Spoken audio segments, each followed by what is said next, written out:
Welcome to the Very Liberal podcast with me, Lembit Opik. And me, Mark Oaten. In this episode, we're going to talk about Hunt's hints, the poll ratings, and devolution. The other thing we're going to possibly cover is Plonker of the week, but I'm not going to tell you who it is yet. I know you're waiting for it to be you, but no, it's somebody else this week. You have to wait and see. why do you always have to start with an insult? I love it. That's what we do. Well, that's what you've done, which is why neither of us are in Parliament anymore, I suppose. Let's get on with the show. Anyway, let's start with this poll ratings story. This is fascinating. You uncovered it. What's it telling you? Well, if you look at the polls and the patterns since the local elections a couple of weeks ago, what seems to be emerging is a considerable amount of the electorate moving away from the two main parties. If you put the Green, Lib Dem and Reform vote together, about a third of the electorate are actually supporting those three parties rather. Now, does that tell us something that there's not a great deal of enthusiasm actually for New Labour? We know the Tories are unpopular, but why is it that these three parties together are polling almost a third? Well, the first thing it tells us is that the Lib Dems aren't doing very well because they have to share that 30% with two other parties. Bad news for the Lib Dems. We'll come back to that. I think what's going on here is a general disillusionment with the uni party, Labour and Conservative, because they do look the same. We talked about this the last time. And when you look at Starmer, he's just not inspiring, even though he's likely to be the next prime minister. And Rishi Sunak is very unlikely to be the leader of his party the day after his election, or the election. He'll probably get re-elected, I suppose, but that's about it. The problem for the small parties, though, is they split the vote, so they're not going to win anything, are they? I think there's also something else going on, that we may be seeing the beginnings of the end of the growth of that Labour vote. It may now be capping itself. There may also be a strange phenomenon taking place. We know that the electorate are bored with the Tories. They've had them for goodness knows how many years. There may also be a little bit of a boredom with Labour because they've been ahead for such a long time, and people are perhaps not as enthusiastic about this Labour Party as they were back in '97 with Tony Blair. There we go again. Why always Tony Blair? Because he was an Do you just regret genius. the party you chose? No, not at all. Absolutely not at all. They were not a Liberal Party, but they were good at winning elections, and that counts. What I think is happening now is that people are getting a bit bored. They're certainly voting Green, in my view, not because of green issues, because they see it as a good protest vote. The Reform issue is a very complicated one. It seems to be a dissatisfaction with the Conservatives, but also protest. And what is frustrating for the Lib Dems is I would rather see us on 20 points in the opinion polls now rather than the 10 and 11. And I think it's that Reform and Green vote which is taking away the protest vote potentially from the Lib Dems. My guess is most of the vote is leaching away to the Greens because the Greens had the presence of mind to support a ceasefire in Gaza. This is the first time I've actually seen Palestinian politics play big in British politics. And I agree with you. I don't think there's much to do with the Greens, in my view, balmy environmental policies, but it's everything to do with their very savvy position about international ceasefires and being the peace next, basically. The other thing is, I don't think Reform and the Lib Dems really compete for votes, except in one sense. If you really, really hate the Tories in your constituency, you're probably more likely to vote Lib Dem if the Lib Dems are in second place, because you could actually change the outcome of that seat. The thing about Reform is they just don't seem to be able to make enough breakthrough in any one seat to win one. I mean, this is the interesting thing about, you take those three parties, the other parties, if you like, the one party out of those that has a serious opportunity to win 60 seats is the Lib Dems. The Greens may be one, Reform not a single seat. So we now find ourselves in a situation that although the Lib Dems are polling 11% along with Greens and Reform, actually the Lib Dems are the real party of protest. They are the ones that can make the breakthrough. And I'm just slightly nervous that the Greens and Reform are dividing that protest vote. You're now believing the very propaganda that we had to put in our leaflets. No offense to the propaganda makers in the old Lib Dems, when we used to say that we were the protest vote.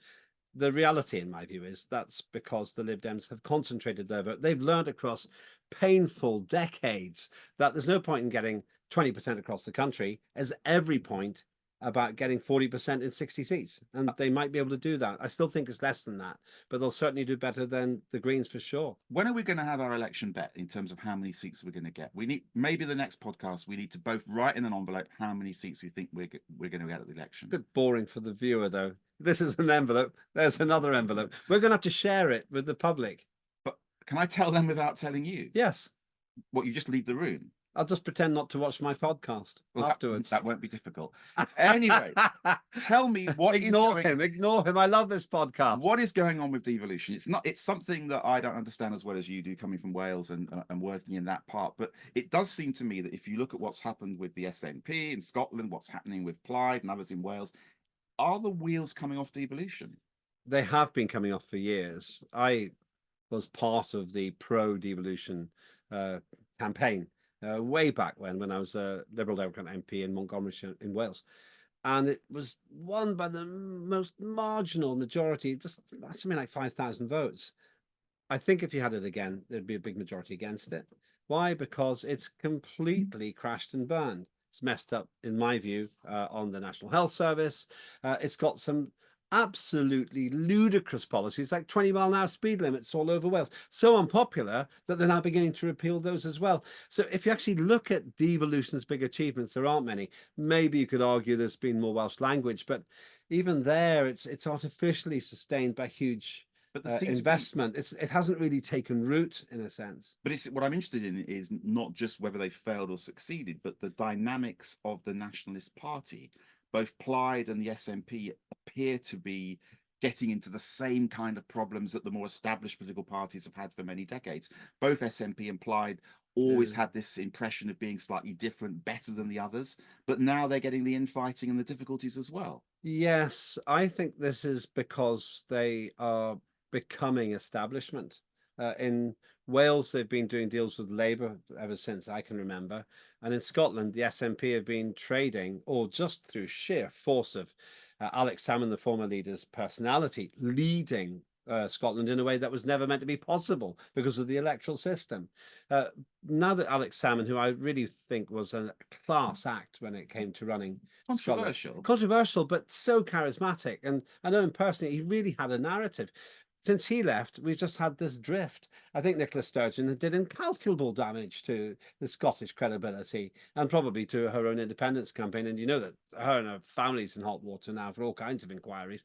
And then her successor didn't last long because of a whole bunch of other problems when he weirdly wrote his own political suicide note by saying to the Greens, I'm not going to work with you anymore, but we can still be friends. Breathtaking. Yeah. I think for me that the time when I questioned devolution most was during COVID, when we had the most ridiculous situation facing a global pandemic where there were 3-4 different policies across Great Britain. And I think a lot of the electorate looked at that and thought, look, come on, if you've got to wear a mask here, why are you not wearing a mask in Wales? If you've got to do this distance in Scotland, why are you not doing it in Liverpool? It was illogical. And I think that made a lot of people realize that these problems that we have are collective problems and not always best to be resolved in a region. Yeah, I actually think that the COVID scandal needs to be debated by us on another occasion, because I think that we really messed it up. The problem is those differences were tiny. They were nuanced. All of these parties basically agreed with the core narrative. And so the public were going, well, you're all telling us to basically ruin our lives for this period of time. Whereas if one party or another, say the SNP, had said, no, we're not going along with this, we're going to take the Swedish model, they would have probably come out smelling of roses, because now it looks like we made a monumental mistake. There's a whole lot of health problems now, not because of COVID, but because of the vaccine. As I say, I don't really want to get into this. I just want to add, though, I think that actually, I don't agree with you. I don't think it was about Scotland or Wales trying to find a better solution. I think what the public wanted at that time was to have Sturgeon, the Welsh, the English, all round the table together, agreeing a united approach to COVID. Not this desperate battle to say we're tackling it better in Scotland, we're tackling it better in Wales. That was divisive. Yeah, I agree with you. But when they were saying they're tackling it better in those nations, they didn't really do much different. It didn't look very different to the public. And as you say, you start saying, hang on, a mask would work just as well or just as badly in England as in Wales. Why can't you sort yourselves out? And there's a plague on all the politicians' houses. So they missed a trick there. But I think that's not the problem with devolution. The problem with devolution is you're getting stupid policies. You've got these hate policies now in Scotland. Crazy stuff where just saying things which are controversial and judged offensive by somebody or other means you can get into trouble. And in Wales, as I said, this 20-mile-an-hour speed limit thing, come on, what that costs is millions of hours of people's time a year for no perceivable, well, hardly any perceivable benefit. Even the people who introduced it said it might be 5 to 7 lives a year. How do they even know that? And I think we both agree on this. As liberals, we don't want to see a nanny state approach in Scotland, whether it comes to these sort of hate messages. And we don't want to see over-management of people's lives about how they drive and these kind of rules put in place. And one of the problems, I think, of devolution is that they seek to do things. And when politicians want to do things, it's generally not a good idea. Yeah, well, it's even worse in Wales now. Far from showing the humility that they should show due to the unpopularity of some of these policies, they're trying to increase the size of the assembly. Something like another almost 3 dozen more politicians. The last thing we need right now in this country is more politics. Exactly. Got it. Talking of politicians, Hunt, the Chancellor, has been hinting, Hunt's hints, that he might be thinking of cutting national insurance before the election. Now, I have quite a strong view on this in that I don't believe that people understand what national insurance is. If you're going to cut taxes and you've got any hope of winning a general election on the back of tax cuts, you need to do income tax, not national insurance. It's just simply not understood by people. And it's also something which many of the pensioners feel very strongly about, because, of course, they don't benefit from a national insurance cut, but they would benefit, Mr. Hunt, if you're watching, from a... He must be watching. Everyone's watching. Yeah. Come on, Mark. Don't talk us down. They would benefit from an income tax cut. And I think they're missing a trick there. And I think that NI is not the right tax cut to make. Personally, I don't believe in any of them. But if I was a Tory, I'd be frustrated that he doesn't understand the raw politics of how to actually cut tax properly. Yeah, national insurance is like a 1 degree of separation type tax. And if you're a paid employee rather than self-employed, it's really hard to see how that helps you at all, because your employer has to pay it. But more than that, how great are you going to feel if you get a 1 or 2% national insurance cut, but your mortgage has gone up by £800 a month? This is the problem, and this is the reality. This is the reality they face, and we've discussed it before on the Very Liberal podcast, that their frustration is they can't fix mortgage rates. Only the Bank of England can.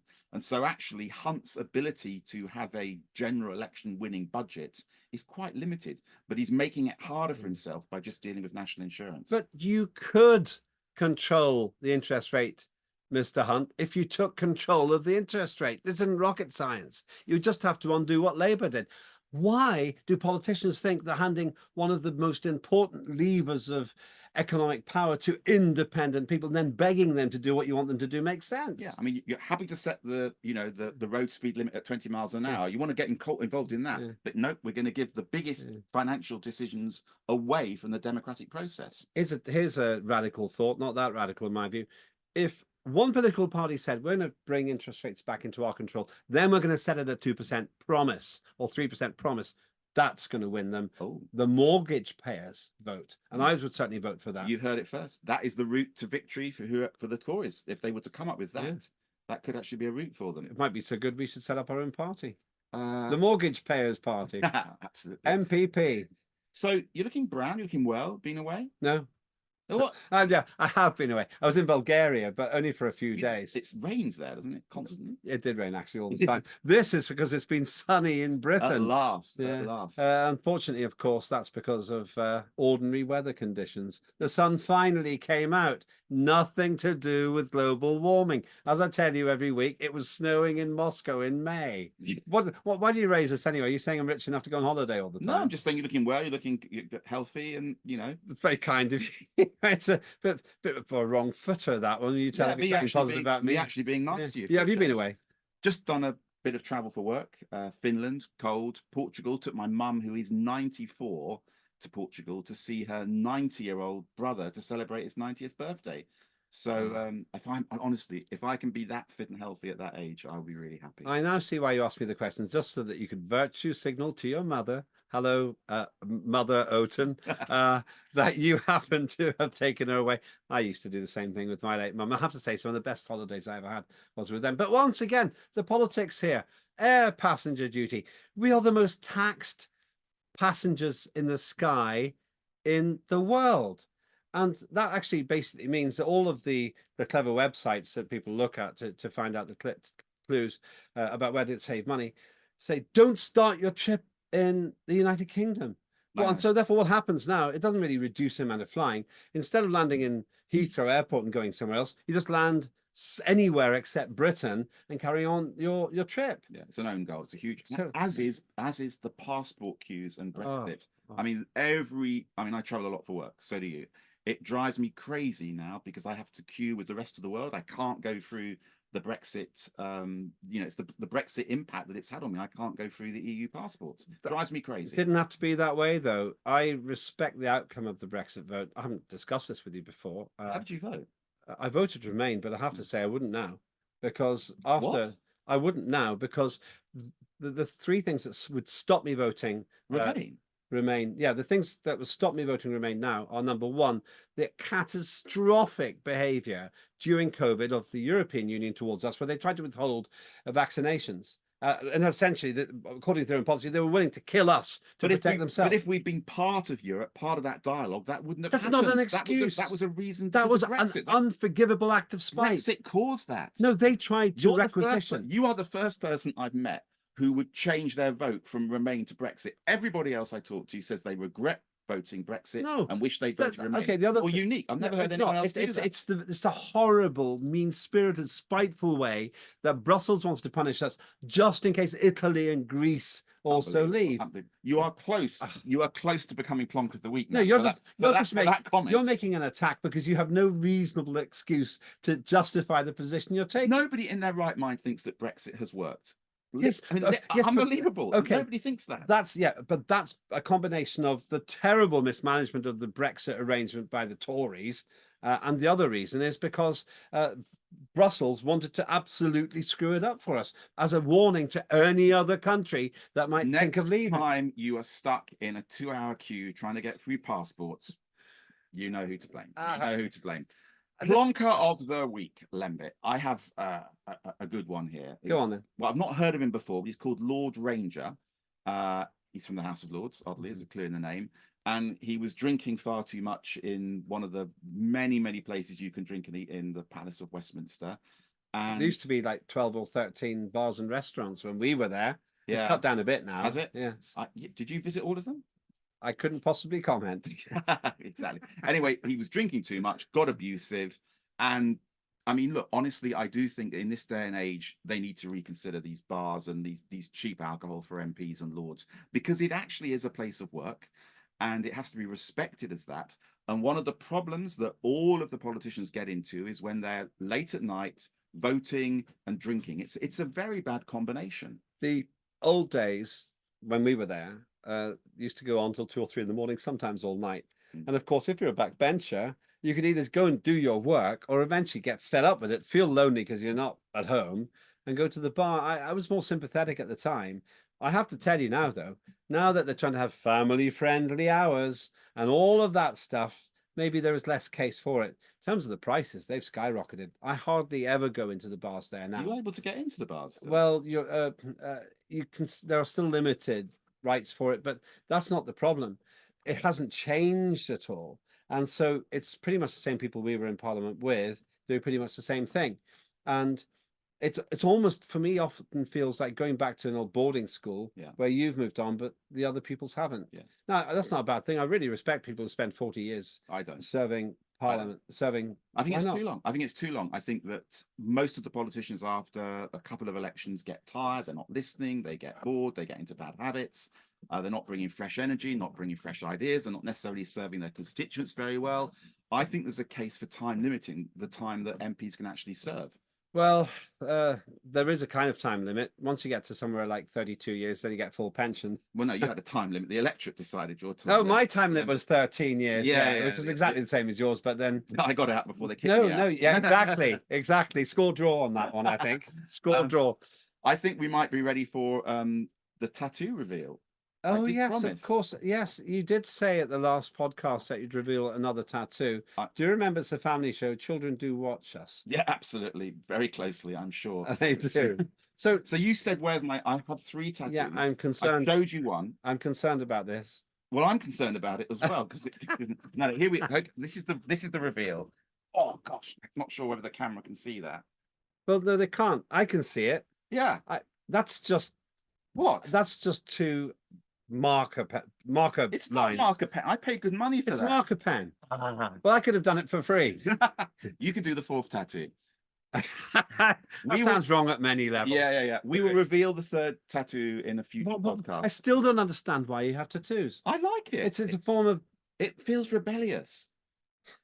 It does. You haven't done enough to rebel in your life, Mark Oaten. Safe rebellion. Really? This is safe. This is safe rebellion. But it's Can I give you it's a bit of an anticlimax, isn't it? Why don't you just? Why do you just? What do you want? I The don't full know. logo of the Lib Dems party. Yeah, why not? Why not? All the leaders. No, you wouldn't all the have leaders down. You'd have Tony Blair. Yeah, That's what you'd like absolutely. to have, isn't it? My share tip of the week. Oh yeah, share tip of the week. Yes. Okay, yeah. so I hope It's interesting you never go back to your previous share tip, but we'll just leave that. That's rhetorical. That's rhetorical. Let's hear this it's share interesting tip. you don't even have a share tip. Because I haven't got You the haven't got arrogance. a clue. Because you haven't got a clue. Because I don't want to gamble with the trust of our viewers. But you do. You don't care. I'm happy to share my limited knowledge. If people want to You're nibble in, very nibble limited. out You're of the- very, very limited knowledge. My Go on then. My hope is that whoever wins the next election, I'm pretty sure we know who it's going to be, will invest in the health service and will invest very heavily in sorting out the GP crisis, primary healthcare. So there is a company called the Primary Health Properties, and they're surprisingly in the business of building new health centres. So that is sponsoring you by any no, chance? absolutely not. Absolutely. Why does it say that in your tattoo then? Now I am actually open for sponsorship for my next tattoo. Oh no, I can't even bear to think about it. The Very Liberal podcast. Okay, actually, yes, I will. I'll buy that for $1. Anybody who knows Thank you Robocop very knows where much. that comes from. And have you got a share? Have you got a plonker of the week, a share tip of the week? I've TV. got a TV Okay, recommendation. I don't tend to do series very often, but this was a really, really engaging one. It's based partly on truth. It's called Narcos. It starts with the history of Pablo Escobar, who's often regarded as the grand master of contraband, especially down in South America. And you get the sense some of it's been dramatized. Now, I've read up on it, but it's so riveting. I don't binge, and you've said before you don't tend to binge on series, but this is something, it's a guilty pleasure. I'll watch an episode in the evening, and I'm just in the second series now. I recommend it because it's done in a really authentic way, and I do think you get a bit of truth out of it, but you end up quite cynical about politics. Okay, I think that's a good point to end. Yes, well, cynicism and politician, that's all we're about. So you say, but I shall pray for your forgiveness. Thank you. No, that's the wrong way around. That was very Freudian. Yes. Moving before I incriminate myself even further. Let's finish the show quickly. You'll find the details at that place, roughly there, on the screen. We'll be back again next time, and we welcome your comments too. If you've got subjects you want us to cover, once again, do write in. We're always available for feedback, criticism, and hope as well, and forgiveness, if you will give it to us, especially Montgomeryshire and Winchester. I'm Lembit Opik. And I'm Mark Oaten. And this was the Very Liberal Podcast. See you next time. Bye.